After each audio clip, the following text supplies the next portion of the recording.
जिससे तेरी शान है, दे सलामी इस तिरंगे को जिससे तेरी शान है। ऊपर हमेशा इसे उठाए रखना जब तक दिल में जान है, जब तक दिल में जान है।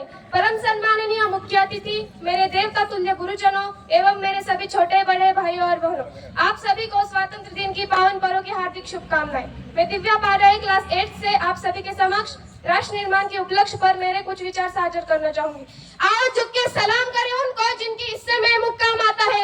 आओ झुक के सलाम करें उनको जिनके हिस्से में मुक्काम आता है। खुशनसीब होते हैं वो लोग जिनका खून इस वतन के काम आता है, जिनका खून इस वतन के काम आता है। दर्द हद से तब गुजरने लगता है जब ताज, पुलवामा और छत्तीसगढ़ में शहीद हुए वीर जवानों के शत विशत अजर शरीर के टुकड़े रेत के टीलों से उबक जाती लाशों के ढेर और कश्मीर की खून से सनी लाल रंग की सड़कों के दृश्य सामने आते हैं। अब तो हमारा तिरंगा भी हमसे ये पूछने लगा है कि क्या बात है भारत, क्या बात है भारत, आजकल मैं फहराने की जगह कफन में दफनाने के क्यों काम आ रहा हूँ। हृदय तो उसी दिन फट गया जब एक बूढ़ी माँ अपने बेटे के चित्रों को देखकर बोली, साहब साहब आप तो भर्ती में एक इंच कम नहीं लेते, आप भर्ती में एक इंच कम नहीं लेते और मैं आधा शरीर कैसे ले लूं। हमारे देश के हर एक उस जवान को अपने प्राणों से ज्यादा, अपने परिवार से ज्यादा अपने वतन की हिफाजत प्यारी थी, क्योंकि भूल गया था वो कंधों पर कुछ और भी जिम्मेदारी थी, भूल गया था वो कंधों पर कुछ और भी जिम्मेदारी थी। शायद उसे परिवार से ज्यादा हिफाजत वतन की प्यारी थी, शायद उसे परिवार से ज्यादा हिफाजत वतन की प्यारी थी। किसी माँ की गोद हुई सुनी उजड़ गया संसार किसी का, किसी माँ की गोद हुई सुनी उजड़ गया संसार किसी का, किसी बहन का भाई बिछड़ा और बिछड़ गया था प्यार किसी का, और बिछड़ गया था प्यार किसी का। उस वक्त अगर किसी माँ का बेटा सरहद पर कुर्बान नहीं होता, उस वक्त अगर किसी माँ का बेटा सरहद पर कुर्बान नहीं होता, तो शायद सुकून से आज हिंदुस्तान नहीं होता, तो शायद सुकून से आज हिंदुस्तान नहीं होता।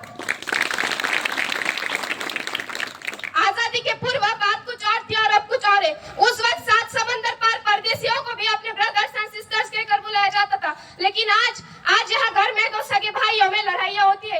उस वक्त एक माँ अपने बेटे को सरहद पर दुश्मनों की धज्जियां उड़ाने के लिए भेज देती थी और उसे पत्र लिखा कर ये भेजा करती थी कि अम्मा ने खत लिखा है बड़े ही चाहों से, अम्मा ने खत लिखा है बड़े ही चाहों से, पुत्र मेरे ना घबरा जाना, एक इंच भी पीछे न हटना, चाहे इंच इंच कट जाना, चाहे इंच इंच कट जाना। इस तरह पूरा परिवार अपनी देशभक्ति साबित कर रहा होता था।